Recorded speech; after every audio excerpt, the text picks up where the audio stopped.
Finally, it's officially confirmed. McLaren are joining the Hypercar class of the World Endurance Championship, which means that they are making their return to prototype racing in an attempt to achieve overall victory at the 24 Hours of Le Mans once more. This is huge news as another big manufacturer commits to the regulations with a Hypercar program. So in this video, I'll dive into all the details that you need to know about this extraordinary news as McLaren returns to prototype endurance racing. After months of rumors, McLaren announced on Thursday, April 10th, that they are launching a program to build a car that can compete for overall success against the likes of Ferrari, Porsche, Toyota, and so many more. The British marque will start competing in prototype endurance racing again in 2027, which is approximately 2 years from now. Besides the confirmation of a 2027 debut, when it comes to the details of this program, there aren't many of them, but more info will be revealed at this year's 24 Hours of Le Mans. However, some unconfirmed potential details about the program have emerged in recent months, and to be honest, a lot of them are all but confirmed. For example, it's highly likely that McLaren will be basing their car around the LMDH regulations, and not the Le Mans Hypercar rule set. According to reliable sources, the engine is expected to be a V6 powertrain, derived from the McLaren Artura, although that fact is not confirmed just yet. If they were to build around the LMDH rule set, and since they need to pick between 4 chassis suppliers according to the regulations, McLaren is heavily rumored to be working with Dallara to build the chassis for the car. If confirmed, this would be the third car with a Dallara chassis on the grid, as the Cadillac V Series R and the BMW M Hybrid V8 are both based upon the Italian chassis supplier's model for the LMDH cars. McLaren will become the 16th manufacturer to commit to a Hypercar program since the regulations of LMH and LMDH were introduced, and one of the reasons why they have chosen now to join is because of officials confirming a timeline for the regulations, instead of an uncertain future. Back in the summer of 2024, it was confirmed that the rule sets would be extended till at least 2029, which piqued the interest of many more brands.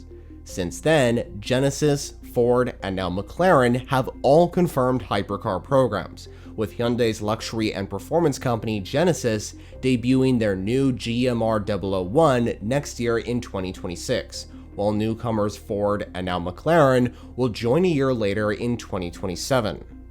Now, to be clear, McLaren's astonishing new Hypercar program will not mean the end of their GT3 racing adventures. On the contrary, McLaren are expected to do exactly what other manufacturers like Porsche and Ferrari are doing across the endurance racing scene, and that is having a fully functioning prototype and GT racing program running simultaneously, with the British manufacturer highlighting that the 720S GT3 Evo program won't be affected at all by the new Hypercar project. The only thing that may happen when it comes to the GT side of things for the British marque is that McLaren may decide to replace the 720S GT3 with a newer model later on. So alongside their return to fighting for the outright win at Le Mans, McLaren's new Hypercar will also compete full-time across the entire season of the World Endurance Championship. But as of right now, they haven't confirmed an IMSA GTP entry. However, just like Ford, those plans are expected to change, with McLaren heavily speculated to be joining the prototype ranks of the WeatherTech Series 2. In 2027, McLaren is set to become the 11th manufacturer racing for overall victory at the 24 Hours of Le Mans. They will be joining Toyota, Ferrari, Porsche, Ford, Cadillac, BMW, Alpine, Genesis, Peugeot, and Aston Martin. And there may be even more manufacturers as well, with Lamborghini and potentially Isotta Fraschini looking to make comebacks too. In a recent interview, McLaren CEO Zack Brown was very excited about the prospect of returning to fight at Le Mans for overall success. His words are as follows: "We're back. A lot comes into play when you make a decision like this. How we're doing in Formula 1, our IndyCar team, our automotive business, and things have really never been better, so the timing is definitely good. With the rules that the ACO, the World Endurance Championship, and IMSA have come up with, everyone has voted with their cars, and look at the field. It's amazing with all the manufacturers, the drivers, the competition. This is a very exciting time in endurance racing. With the British manufacturer entering in 2027, this technically marks their first appearance with a prototype racing program at the 24 Hours of Le Mans. Although, outside of their participation in the iconic French endurance race, McLaren does have a history in prototype sports car racing, predominantly within the Can-Am series, where they competed in the late 60s and early 70s. They race cars such as the M1, the M6, the M8, the M20, and finally the LT170, which was basically a combination between the M6B and the Lola T70. McLaren were actually quite successful in Can-Am as well, as they won multiple championships and wins with drivers such as Denny Hulme, Peter Revson, and last but not least, Bruce McLaren.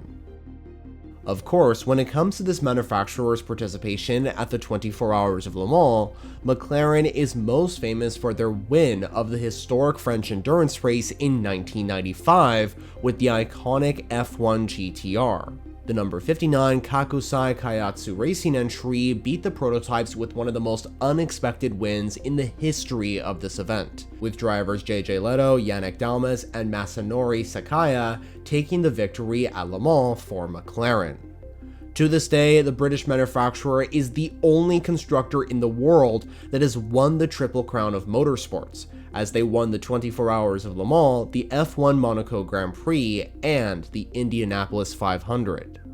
Now, one of the big factors in this Hypercar program is which team will be running the entries at Le Mans and other WEC events.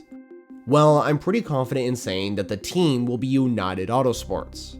The squad has connections with McLaren, as CEO of the company, Zack Brown, is the co-owner of United Autosports, and the squad has the capability of running the entries. United currently competes in LMP2 and GT racing, as they compete in IMSA and ELMS with 2 full-season Orca 07 entries in both championships, as well as the 24 Hours of Le Mans with their LMP2 entries. And they run the factory McLaren GT3 entries in both the World Endurance Championship and the European Le Mans Series full-time. United Autosports is a team that a lot of people, including myself, want to see compete in the top class of prototype endurance racing, and with McLaren joining, this is their best chance at getting that opportunity in the WEC and potentially IMSA as well, if of course the British manufacturer decides to compete in the GTP class. So the news is out, McLaren is joining the WEC Hypercar class in 2027, which will see them return to fight for overall supremacy at the 24 Hours of Le Mans. And maybe, just like in 1995, they'll be able to secure victory once again. What do you think about the confirmation of McLaren's Hypercar program? Well, be sure to let me know your thoughts in the comments below. For those interested in endurance racing, I suggest subscribing if you haven't already, because I provide consistent updates on everything WEC, IMSA, and Intercontinental GT. For more videos to watch, check out the options displayed on screen. But for now, that's it from me. Thanks for watching.